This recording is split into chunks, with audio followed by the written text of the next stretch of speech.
Regardez-la parce qu'elle est belle. Elle est belle la joie. La joie de Guéladoué pour son but, mais surtout la joie de Désiré, de son petit frère. Ah, parce que maintenant vous le regrettez, hein. Vous le regrettez qu'il soit pas titulaire en équipe de France. Parce que je vous le garantis, hein, ce mec-là, Guéladoué, il a le niveau pour être titulaire dans quasiment toutes les équipes du monde. Et je dis bien du monde. Parce qu'aujourd'hui, il a pondu une prestation, un but, une passe décisive toujours au rendez-vous, Guéladoué, que ce soit à la CAN, amical, Coupe du Monde, il sera là. Et moi, ça m'a fait plaisir de voir son petit frère être content pour lui, mais d'un autre côté, Désiré. Est-ce que si tu avais pris la Côte d'Ivoire, tu serais assis sur le banc là? Parce que moi, je suis pas sûr qu'en France, tu sois titulaire. Tu aurais peut-être dû faire le même choix que ton grand frère. Parce qu'on le dit toujours, hein, les aînés ont souvent raison. En tout cas, félicitations à Guéladoué pour son match et à la Côte d'Ivoire. Parce qu'honnêtement, sur la deuxième mi-temps, il n'y avait pas match et la Côte d'Ivoire, elle a été au-dessus. Après, il ne faut pas tirer des conclusions trop hâtives. C'est qu'un match amical. Mais en tout cas, la Côte d'Ivoire, je vous l'avais dit, ça va être du très très lourd à la Coupe du Monde. Eh ben voilà, la Côte d'Ivoire vient de taper l'équipe de France 2 buts à 1. La Coupe du Monde va vraiment pas être de tout repos. Parce que là, même si c'était un match amical, on a pu voir à quel point la défense de l'équipe de France était vraiment bancale. Ils ont été les premiers à ouvrir le score à la 45e minute grâce à un magnifique but de Cherki. Cherki qui, comme d'habitude, s'est baladé dans la surface. Cependant, on va pas se mentir, malgré que son but était vraiment beau, son match quant à lui était moyen. Beaucoup trop de pertes de balles, par moments il ralentissait beaucoup le jeu. Cependant, on a vu un Kylian Mbappé qui lui était vraiment pas mal. Ce n'était pas non plus son meilleur match, mais je l'ai trouvé très collectif. Marcus Thuram sur le côté gauche, au début ça allait, mais plus le match avançait, plus ça devenait compliqué. Malheureusement pour eux en deuxième mi-temps, avec l'entrée de Pépé, les autres joueurs ivoiriens, il ne leur a fallu que quelques minutes sur une magnifique action collective. On a Pépé qui trouve Guéladoué. Malheureusement, Konaté sur cette action-là n'a pas été chanceux. Il a voulu bloquer le ballon, mais c'est passé entre ses jambes. Guéladoué arrive devant les cages. Bien évidemment, il place le ballon, but. Juste après, on voit son petit frère lâcher un petit sourire de fierté. Et pendant qu'on pensait que le match allait s'arrêter là sur un score d'un but partout, eh ben non, on a Amad Diallo qui venait juste de rentrer en deuxième mi-temps, qui vient faire mouche. Et ça sur une magnifique reprise, les amis, après une passe décisive de Guéladoué. Eh oui, les amis, aujourd'hui à lui tout seul, c'est un but et une passe D. Suite à sa passe, on a encore une fois la défense de l'équipe de France qui était complètement passive. Amad Diallo pénètre la surface, fait une reprise, but, score final, 2 buts à 1. Attention à la Côte d'Ivoire pour la Coupe du Monde.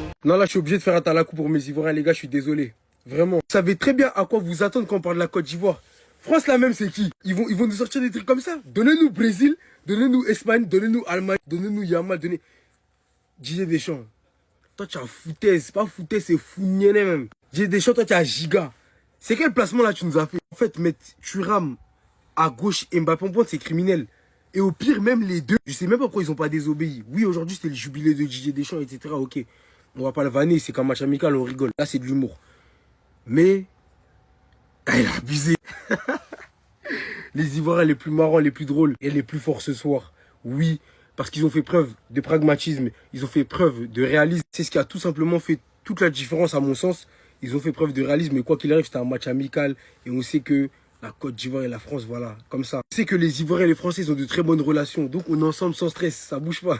En première mi-temps, ils étaient surdominés. L'équipe de France a eu je ne sais combien d'occasions qu'ils n'ont pas converties. La Côte d'Ivoire qui finit par l'emporter. 2-1, oui.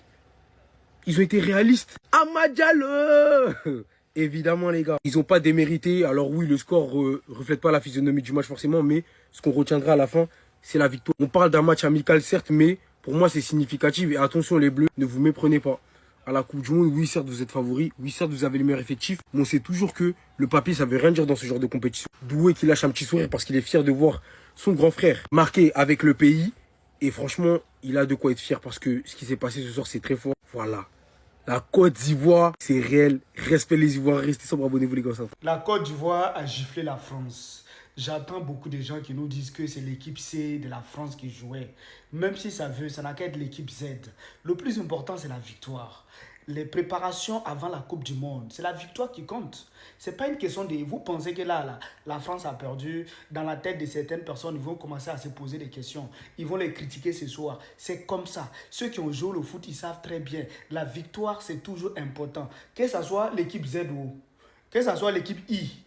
Même si ça veut là, ça n'a qu'à être équipe W. Le plus important, c'est la victoire. Il n'y a rien d'autre. Moi, je supporte la Côte d'Ivoire. Tout le monde le sait. C'est mon pays quand même. Ou bien mes frères, c'est mon pays quand même, la Côte d'Ivoire. Donc, c'est une victoire. Et je pense que dans la tête des joueurs ivoiriens, ça va leur faire du bien. Et ils arrivent à la Coupe du Monde, ils vont dire qu'on a battu. Premier classement FIFA, c'est la France. Est-ce que vous comprenez? Ça joue dans la tête. Automatiquement, ils vont prendre. Et c'est comme si on les a piqués à quelque chose. Donc, merci beaucoup. Même si vous voulez, dites l'équipe I, l'équipe W, l'équipe C. Dites même l'équipe, je ne sais pas quoi. C'est à vous de trouver dans les commentaires. Merci. On vient d'assister à quoi là? On vient d'assister à quoi? En tout cas, quelle performance XXL de Guéladoué, ce mec-là. Il a du potentiel et il ne cesse de le prouver. Il a fait un match exceptionnel. Déjà, il est buteur. Et pour le dernier but, le but de la victoire, il est passeur. La tête de Désiré Doué, le petit sourire lorsqu'il a vu son grand frère marquer, c'était beau. Ce n'est pas une simple victoire en match amical, c'est une victoire très importante parce que c'est la première de l'histoire de la Côte d'Ivoire face à l'équipe de France. Et du côté de la France, est-ce que c'est inquiétant parce que Didier Deschamps n'avait jamais perdu un match de préparation avant la Coupe du Monde. Et du côté de la France, il y a aussi eu du positif, surtout sur Ryan Cherki. C'est vrai qu'il a raté une grosse occasion, mais après, il nous a régalé, les gars. Les gestes techniques, la beauté. Ce mec-là nous donne envie de regarder la France. Et du côté des Bleus, défensivement, il y a plusieurs choses à améliorer parce que j'ai vu beaucoup de fragilité dans cette défense-là, surtout pour Jules Koundé. Et côté ivoirien, en tout cas, c'était un match très maîtrisé. Le gardien Fofana, il était bon. On ne va rien lui reprocher. Guéladoué, extraordinaire. Singo. Les gars, ce mec-là, c'est un titan. Il est très concentré en défense. Agbadou aussi, c'était un match très correct de sa part. Un petit peu Conan, bon, lui, il a été remplacé. Après, il n'a pas pu nous montrer qu'il était vraiment à 100%. Le milieu de terrain, Joe Mondé a été remplacé, mais en première mi-temps, il était assez bouillant. On a vu sa technique, hein. Ça se voit qu'il a vraiment fait une grosse saison du côté de l'Allemagne. Il a prouvé aujourd'hui avec ses touches de balle, ses prises de risque, ses 1v1. Je l'ai vu sur une action éliminer 2-3 Français. C'était beau. Et c'est Amad Diallo qui est venu offrir cette belle victoire aux Ivoiriens. En tout cas, il a aussi fait une très belle entrée. Kylian Mbappé, qui voulait certainement battre le record d'Olivier Giroud ce soir, bah il n'a pas pu, hein. Il a joué une première mi-temps, il a fini sur le banc. Bah, c'était moyen pour lui. En tout cas, les gars, n'hésitez pas de me dire ce que vous avez pensé de ce match. Moi, pour ma part, je suis très fier de la Côte d'Ivoire. Cette victoire, elle est très importante parce qu'ils vont débuter la Coupe du Monde avec une belle confiance et c'est important. On peut pas tirer des conclusions ce soir. C'est un amical. Mais il y a 3 choses qu'on peut retenir. La première, respecter la Côte d'Ivoire et respecter les sélections africaines. Le football a changé et je vous assure que les équipes africaines ne viennent pas pour faire de la figuration au mondial. Deuxièmement, cet homme doit être titulaire si vous voulez un petit peu de magie dans cette équipe de France. Aujourd'hui, il débloque un but tout seul. C'est d'ailleurs lui qui marque le seul but des Bleus. Et Cherki, en vrai, quelle sélection serait assez folle pour se passer de lui en tant que titulaire. Et troisièmement, et pas des moindres, Strasbourg, libérez-le. Rennes, merci. Strasbourg, merci. Guéladoué, buteur, passeur décisif, impliqué sur les 2 buts, c'est grâce à lui que la Côte d'Ivoire remporte le match. C'est bon, on a compris, le message est passé. Laissez-le. Non, regardez la fierté dans les yeux du frère. Il est français. Il a choisi d'aller jouer pour l'équipe de France. Mais il ne peut pas s'empêcher de sourire quand il voit le but de son frère. Concrètement, on se regarde dans les yeux. Dans combien de clubs il joue pas titulaire aujourd'hui? Non, on se regarde dans les yeux, on se dit sincèrement. Dans combien de clubs Guéladoué ne joue pas titulaire? Quasiment aucun.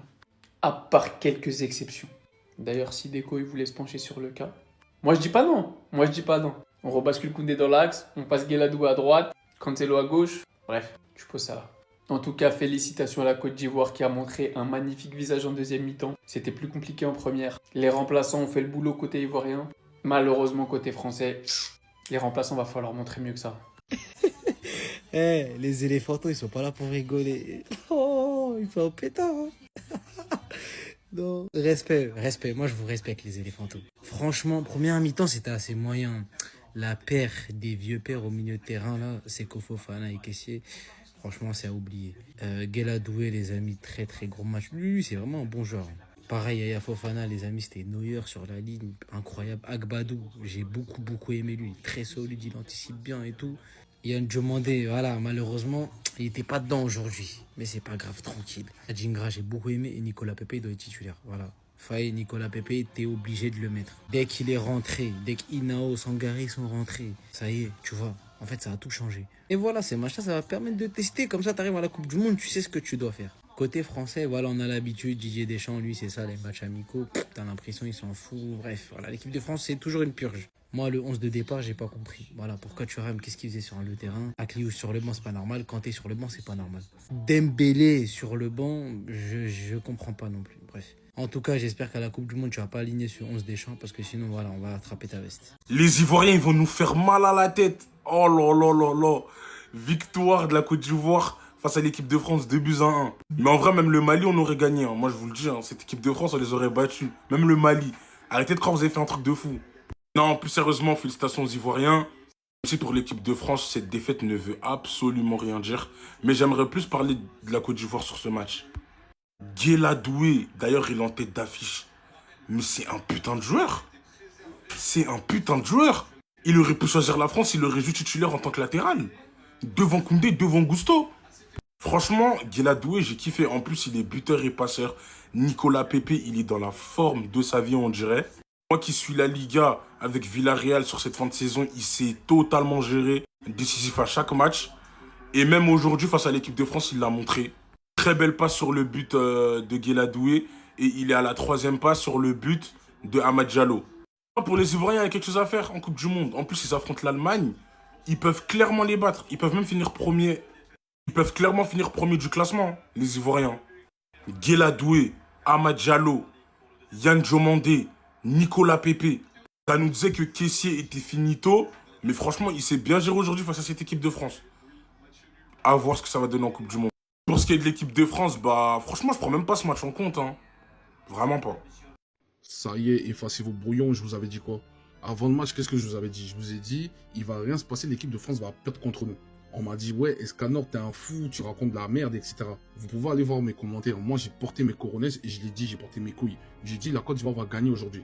Et qu'est-ce qui s'est passé? On a gagné, ça s'est bien passé pour nous. Favoris, pas favoris, nous, on s'en bat les couilles, frère.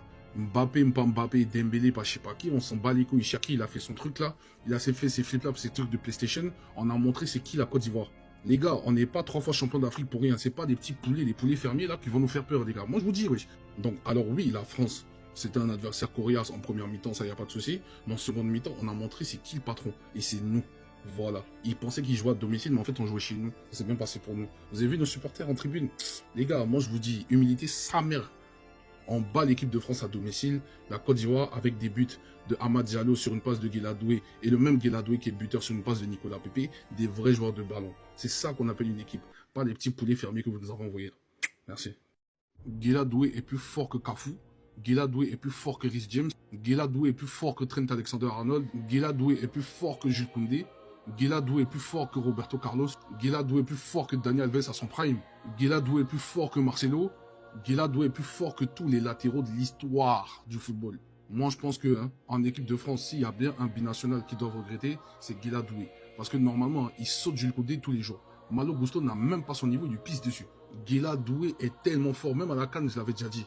Guéla Doué est putain fort. Les gars, défensivement, offensivement, il n'y a pas son but. Il met son but aujourd'hui, il n'y a rien à redire. Guéla Doué, merci. T'es un putain de latéral, mon ref. Merci d'avoir choisi la Côte d'Ivoire. On n'a pas eu à te supplier. T'es venu toi-même parce que tu nous as kiffé. T'as dit, je vais venir représenter la patrie. Pas parce que t'avais pas ta place en équipe de France. Parce que je vous jure, Guéla Doué, il a sa place en équipe de France tous les jours. Merci d'être venu jouer pour la patrie. Merci beaucoup. Parce que c'est des joueurs comme toi dont on a besoin. On ne donne pas des milliards, t'as vu. Mais nous, on a de l'amour à te donner. En mode Genki Dama. Tout ce que tu veux, on va te donner comme amour. Merci de mouiller le maillot pour nous. C'est très important. Konaté, tu viens de signer au Real Madrid. Il y a des supporters qui ne suivaient pas particulièrement Liverpool. Alors oui, il n'y a absolument rien à dire sur le niveau qu'affiche la Côte d'Ivoire. Les avant-derniers champions d'Afrique qui sont littéralement venus vaincre l'équipe de France plus que favoris durant ce match, et littéralement favoris pour la Coupe du Monde. D'un Guéla Doué d'une personnalité qui délivre d'ailleurs un but, une passe dès aujourd'hui, sous les yeux de son petit frère qui n'a pas pu s'empêcher de sourire malgré tout. Mais on va pas se mentir que quand on regarde par exemple le premier but, Konaté qui laisse passer ce ballon, d'une telle passivité, manque tellement de sérénité, tombant ainsi, qui va permettre à Guéla Doué d'aller inscrire ce premier but. Alors oui, il n'est pas le seul quand on voit aussi par exemple le deuxième but, où on voit à quel point les Ivoiriens se baladent dans notre défense. Mais là franchement ça fait un peu mal. Bon, il a délivré une passe D, mais j'espère juste être tombé tout simplement sur le mauvais match, et que t'es monstrueux en vérité. Ce qui est sûr, c'est que bien évidemment, on est tous déçus de l'aspect défensif de l'équipe de France ce soir, qui reflète pourtant, quand tu vois les noms, l'une de nos plus grosses qualités, avec le secteur offensif à la base. Vraiment beaucoup trop de passivité franchement. On s'attend clairement à beaucoup mieux pour la suite. Et il faudra faire beaucoup mieux, il n'y a pas le choix les gars. Est-ce que c'est inquiétant? Non, mais ça montre quand même certaines limites pour cette équipe de France et certaines fragilités, notamment derrière, face à une excellente Côte d'Ivoire, qu'il faut vraiment mettre en avant, les gars, parce que les Ivoiriens, ils ont fait un super match ce soir, avec une rotation qui a été meilleure que celle de l'équipe de France, mine de rien.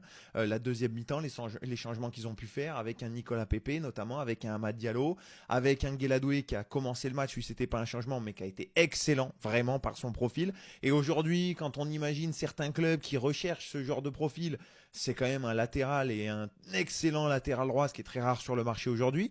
Quand on pense notamment à un Paris Saint-Germain qui cherche ce genre de profil, quand tu sais que tu as son frère au club et qu'en plus c'est un joueur qui est assez polyvalent, vraiment je trouve qu'il marque énormément de points, il a encore montré, il me tarde de voir sa Coupe du Monde. Mais voilà, aujourd'hui la rotation ivoirienne a été meilleure que celle de l'équipe de France, avec un Dembélé, avec un Doué qui sont restés sur la touche parce que après cette finale de la Ligue des Champions. Et puis on a vu des carences aussi côté français. On a vu des carences notamment défensivement parlant, avec cette charnière Konaté-Lacroix qui n'a pas été incroyable. Alors beaucoup sont tombés sur Konaté, notamment pour cette espèce de tacle loupé. Bon, oui, c'est vrai que sur le geste, il n'est pas forcément extraordinaire, mais il n'est pas non plus aidé par un Lacroix qui monte à ce moment-là faire un pressing et qui ouvre un boulevard derrière lui. Et c'est peut-être aussi un manque d'automatisme entre les deux joueurs, un manque de communication, et c'est normal, ils ont très peu joué ensemble, voire peut-être même pas du tout. Donc voilà, c'est des points importants aussi. Oui, on a une belle équipe de France, on a de la profondeur dans ses effectifs, mais il y a aussi pas forcément énormément d'automatisme. Quand tu fais rentrer un Akliouche, un Mateta en deuxième mi-temps, évidemment que tu vois la différence avec un Olysée, avec un Mbappé. Et puis il y a aussi effectivement moins d'automatisme. Donc bon, le prochain match amical, c'est dans 4 jours. Quand on retrouvera aussi du Désiré Doué, du Ousmane Dembélé, du Barcola qui est rentré très tard aussi, ça peut changer ça, et dans la hiérarchie, ils sont peut-être aussi avant ces gars-là, avant un Akliouche notamment, avant un Jean-Philippe Mateta. Ce match-là est pas inquiétant, mais il n'est pas forcément rassurant non plus. On s'attendait peut-être à mieux, on s'attendait à plus de consistance. Face à une belle équipe, c'était un bon test parce que la Côte d'Ivoire, ils ont marqué des gros points et on voit que ils arrivent en confiance dans un groupe E où, à part l'Allemagne qui se dégage peut-être comme gros favori, clairement ils ont toutes leurs chances de qualification. C'était l'occasion de faire un grand match et voilà, cette deuxième mi-temps, c'est une petite tâche sur le tableau. Mais bon, on verra ce que ça donne dans 4 jours, les amis. Dis-moi toi ce que tu as pensé de ce match et qui doit être titulaire pour l'équipe de France pour ce mondial, que ce soit derrière ou devant. Wilfried Zingo, les gars. Wilfried Zingo. Depuis qu'il est à Monaco, je le vois, ce mec. Je vous promets que lui, s'il n'était pas ivoirien, il serait au Real, il serait au Barça, il serait à Liverpool, il serait à City, il serait au Bayern. Je vous promets, hein. Je vous promets. S'il n'était pas ivoirien, dans ces clubs-là, il serait jamais de la vie en Turquie. Jamais. Ça, c'est faux. Je n'ai jamais compris le move Monaco, Galatasaray. Peut-être qu'il y a plus de Wari là-bas. Bon, ok. Mais sportivement parlant, c'est trop, les gars. Il est trop fort. Genre, il est trop fort. Il peut jouer central, latéral droit. C'est vraiment un profil Arsenal, quoi. C'est costaud, c'est musclé, c'est rapide, c'est athlétique. Balle au pied, c'est plutôt pas mal. Franchement, c'est plutôt jeune, je crois qu'il a 25-26 ans. C'est un genre de fou, les gars. Mais c'est un Ivoirien. Donc voilà, il sera toujours sur côté. Voilà, il sera pas... Voilà, c'est pas un Allemand, c'est pas un Français, c'est pas un Espagnol, donc voilà, on en parle peu. Mais ce mec-là, il est tellement fort, les gars. Je voulais tellement à Liverpool avant qu'il parte en Turquie. Mais bon, nos dirigeants l'ont pas pris. Zingo, garde un œil à la Coupe du Monde, hein, parce qu'il va faire parler de lui. Je vous l'assure. Dans cette équipe de Côte d'Ivoire, tu mets 3 Gueladoué, on prend la Coupe du Monde. C'est même pas Yaya, ce joueur-là. Il n'a jamais vu un joueur ivoirien aussi complet depuis l'époque de Yaya Touré Drogba. Je n'ai jamais vu un joueur ivoirien aussi complet que Gueladoué. C'est une chance, c'est une grâce. Buteur, passeur, il sait tout faire, il sait défendre, il sait marquer, ce joueur-là. Ce joueur-là, c'est une grâce qu'on a. Ce qui a fait qu'on a gagné ce match, certes, il n'y avait pas les leaders français, les titulaires français, mais ce qui a fait qu'on a gagné ce match-là, c'est le milieu du terrain qui a changé. C'est le milieu du terrain qui a changé. Posez-vous les bonnes questions. Qui est sorti et puis qui est rentré? Vous allez savoir d'où vient le problème de la Côte d'Ivoire. C'est le milieu du terrain qui a changé. Non, c'est pas... Non, ça n'a rien à voir. Mais ce Gueladoué là, lui, son Messi va jamais finir. Depuis l'arrivée à l'équipe nationale, quelle constance. C'est-à-dire quelle constance. Tous les matchs. Il n'y a pas un match où Gueladoué, il a à moitié. Tous les matchs. Tiens. On doit vous expliquer ou bien vous avez fini par comprendre pourquoi est-ce qu'on vous demandait de faire venir Nicolas Pepe. Non, on doit vous expliquer ou bien vous avez fini par comprendre qui était Nicolas Pepe. C'est un jeu. Vous avez vu son match aujourd'hui. Vous avez vu même les passes. C'est-à-dire là où il veut là, c'est là-bas la passe va. Voilà, c'est pas les boum boum de Oumadia qui étaient là. Non, c'est ballon, c'est technique, c'est tête. Balle au pied, inarrêtable. Défense, il inquiète toutes les défenses du monde. C'est la défense de France qui allait être épargnée, quoi. C'est un jeu. On dit de mettre l'enfant là sur le... C'est comme on avait sur la liste. Conan, il a dit ça en interview, il est ceci, c'est là. Voilà, ballon, il vous a montré aujourd'hui. Voilà, ballon, il vous a montré aujourd'hui. Ce qu'il est capable de faire là. Il n'était même pas à 50% de ses capacités. Hein. Ce que vous avez vu là, c'est rien. Ce que Nicolas Pepe est capable de faire là, ça vient. C'est un jeu. France-Côte d'Ivoire, t'entends que Doué a marqué. Dans ta tête, tu vas te dire rapidement, mais c'est Désiré qui a dû marquer, c'est un joueur offensif. Or que rien du tout, que nenni. Désiré, il a même pas joué, mais c'est bien son frère Guéla Doué qui a marqué contre l'équipe de France. Voilà. Parce que ce soir, il y avait un Doué des deux côtés. Il y en a un qui s'est mis en valeur et c'est bien Guéla sur la victoire de la Côte d'Ivoire de Buts 1 face à l'équipe de France. Et franchement, faut pas tirer la sonnette d'alarme, il n'y a aucune alerte. C'est un match de préparation. La première mi-temps, on a pu voir une équipe de France beaucoup plus dominante. Voilà, on menait au score 1-0. C'est une superbe ouverture du score de Ryan Cherki. On sent bien que Didier Deschamps, il laisse une sacrée liberté à ses joueurs offensifs. Parce qu'on voyait les joueurs partout. Voilà. Mbappé, des fois, il était à gauche, en pointe. Thuram à gauche, en pointe, par moment. Cherki, Olysée faisait que permuter. Comme quoi, offensivement, il y a une liberté qui est laissée aux joueurs. Mais au retour de la pause, après les changements, et deux côtés, parce que la Côte d'Ivoire fait quand même rentrer Nicolas Pepe et Amad Diallo. Donc quoi, ils ont une sacrée profondeur de banc. Pas se faire punir vite, hein. Pas en profondeur de Nicolas Pepe pour Guéla Doué qui va égaliser. Et en toute fin de match, Guéla Doué qui va offrir un super centre à Amad Diallo. Il n'aura plus qu'à mettre la balle au fond. Et Amad Diallo, cette action-là qu'il a mis, jamais à Manchester United, ça rentre. Hein. C'est pas United. À chaque fois qu'il tire, ça passe à côté. Ou dans le dernier geste, c'est imprécis. En Côte d'Ivoire, il faut voir le type. Comment il est fort. En tout cas, l'équipe de France aurait été vraiment moins bon en deuxième mi-temps. Côté ivoirien, quand même, aujourd'hui, j'attendais de voir quand même un petit Yann Diomondé parce que j'entends parler de lui de tous les côtés, des transferts de tous les côtés. Bundesliga, ce qui paraît, c'est une terreur. Du coup, je voulais voir un peu un minimum aujourd'hui puisque moi, je regarde pas la Bundes. Et bien, malheureusement, j'aurais pas été servi. J'espère que ce sera la Coupe du Monde que je verrai son talent. En tout cas, bravo à la Côte d'Ivoire pour cette victoire. Il ne faut pas paniquer pour cette défaite. C'est qu'un match de préparation. Pour l'instant, hein, Ryan Cherki il est encore dans sa phase où il cumule des éclairs de génie pendant ses matchs. Comme on a pu voir sur son but, hein, où c'est magnifique. Il met un double contact entre deux joueurs, il frappe pied droit, ça passe entre les jambes, il envoie dans le petit filet. Dans le match, il y a eu plusieurs moments comme ça où tu sais pas, il invente un truc sorti de son chapeau, il fait de la magie, il crée quelque chose. Mais malheureusement, il n'arrive pas à stabiliser encore son niveau sur 90 minutes. Mais les gars, le jour où il arrivera à stabiliser son niveau sur 90 minutes, déjà, à ce moment-là, on parlera de lui comme un des meilleurs joueurs du monde, comme ne serait-ce peut-être même le meilleur joueur du monde. Et en équipe de France, ça va être quelque chose de pas possible. Cherki, stabilise juste ton niveau sur 90 minutes. Parce que là, pour l'instant, on est encore dans des écarts de génie. C'est-à-dire que pendant peut-être 10 minutes dans le match, à le voir, il sera très très fort. Après, à un moment, tu le verras plus trop. À un moment donné, tu le verras, il aura un peu de déchet. Il aura du déchet, du gâchis. Après, c'est normal qu'il ait du déchet parce qu'en vrai, il tente beaucoup de choses. Mais le moment où il arrivera à stabiliser son niveau, il va nous faire du Zidane sur le terrain. Vous voyez le fameux match de Zidane en 2006 là, face au Brésil. Eh bien Cherki, ça peut donner ça. Dès qu'il arrivera à passer ce step là et à passer ce palier là. Après, avec le retour d'Ousmane Dembélé dans la compo type, je doute qu'il a encore sa place en tant que titulaire. Mais bon, en sortie de banc, je trouve que c'est déjà très bien. Il fait jouer 25 dernières minutes de jeu, un peu comme il avait fait face à l'Espagne en Nations League. Et il fait dégâts à chaque fois. Hein. Parce que lui, en vrai, 20 minutes pour lui, ça le suffit hein, dans un match. Hein. Nicolas Pepe qui rentre en jeu en seconde période, s'il vous plaît. L'apport de Nicolas Pepe, s'il vous plaît, en seconde période. L'apport offensif, les déplacements. La passe D, s'il vous plaît. Même sur le deuxième but, c'est lui qui au départ de l'action, c'est lui qui donne ce magnifique ballon à Guéla, qui fait un magnifique centre aussi. Apparemment, Nicolas Pepe, il n'a jamais rien apporté en sélection. Bon, j'espère qu'au moins ce match-là, on l'a tous vu, on l'a tous regardé. En plus, c'était contre l'équipe, c'est-à-dire la France est numéro 1 favori pour remporter la Coupe du Monde. Il fait ça en seconde période. Nico, il a trouvé sa voie. Jouer autour d'un attaquant, c'est sa voie, c'est pour lui, c'est ça. C'est ça en fait Nicolas Pepe aujourd'hui. C'est là qu'il doit être. Regarde sur le premier but. T'as Wai qui décroche bien d'abord, qui décroche bien, qui fait le jeu en une touche, il est exceptionnel. Il descend bien, il décroche bien. Petite passe rapide. Nicolas Pepe qui voit tout. Il voit tout déjà. En fait, c'est comme à l'école. C'est un jeu à 3. Ça va vite. Ça va vite si t'es pas technique, si t'es pas, voilà, tu peux pas jouer ça. Ça va vite. Il a tout vu. Il a vu Guéla. La super passe dans le bon timing, le bon tempo. La super passe dans la pour Guéla qui finit bien. Ça, c'est une école, c'est une action football, c'est une école. On met ça dans ses déplacements. Il nous a fait beaucoup de bien aujourd'hui. Quand tu vas par exemple à Denga, c'était un peu compliqué dans ce registre-là. En première période, pardon, c'était un peu compliqué. Mais Nico, quand il est rentré, les gars, Il nous a fait beaucoup de bien dans l'axe. Il nous a fait beaucoup de bien dans le milieu. Il gardait les ballons. Il aérait le jeu par moment. Oh là, ce Régis-là, je pense c'est ce qu'il doit garder. Même si, bon, sur le deuxième but, il se trouve à droite, tout ça.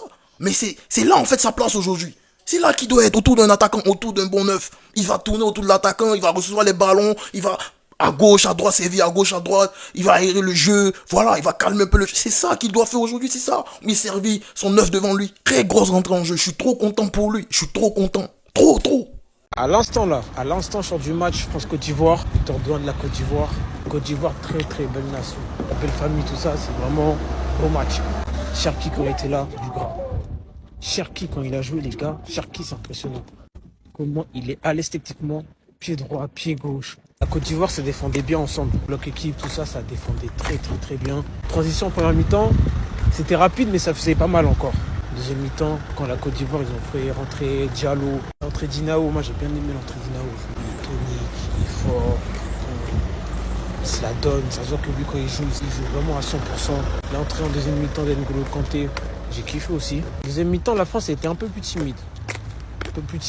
Après, avec la sortie de Cherki, forcément, Mbappé, forcément, il y avait Dembélé sur le banc, mais voilà, finale de Ligue des Champions, il n'a pas fait rentrer. Donc devant, tu pêches un peu, t'as la Côte d'Ivoire qui fait rentrer des éléments frais et de très bons éléments. Donc le score 2-1, il n'est pas illogique. Hein. Il est vraiment pas illogique. Certes, la France a eu le ballon, mais bon, c'est pas parce que t'as le ballon que forcément tu domines et que c'est toi le plus dangereux. Donc non, très beau match, moi j'ai kiffé. La vidéo sur l'application Rouge va sortir, le lien est dans ma bio, j'ai toutes les actions. J'ai tout. Et je vais vous sortir un résumé là, très bien. Mais en tout cas, félicitations à la Côte d'Ivoire, félicitations à la France. Vous connaissez, hein, ça s'attrape à la Coupe du Monde directement. Les gars, c'est normal que la France ait perdu contre la Côte d'Ivoire. Est-ce que vous avez déjà vu un éléphant perdre contre un coq? Est-ce que vous avez déjà vu la tchéké moins bon que du cassoulet, que du gratin dauphinois? Ça n'existe pas. La tchéké, c'est l'un des meilleurs plats au monde. C'est normal, les gars. Bon là, on vient de gagner. On est champion du monde en même temps. Maintenant, les réactions des supporters. Ok. Franchement, je suis très fière de mon pays. Je pensais, bon, en tout cas, j'avais confiance en mon pays. J'ai bien dit, soit 2-1, soit égalisation. Et voilà, il y a 2-1 et je suis très fière de mon pays. La Coupe du Monde, c'est pour nous. Allemagne, il faut quoi? On est après. Si on est après, on va faire du chinois, c'est laisser là à la mettre. Les remplaçants vont faire les taf. On a fini eux. Mais ça, c'est les petits frères. Ouais, franchement, j'ai plus de voix. Incroyable, historique. C'est la première fois, la première victoire. C'est un signe annonciateur à toute la nation. Ça, c'est pas original.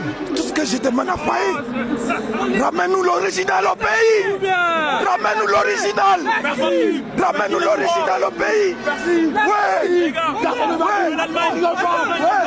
Mon gars, Coupe du Monde. On se prend la Coupe du Monde. Allemagne est petit. On joue pas avec eux. Il va piler les dents. Écoutez très bien ce que je vais dire. On n'est pas favori pour la Coupe du Monde, mais on va prendre match par match. Merci aux éléphants. Nous sommes contents.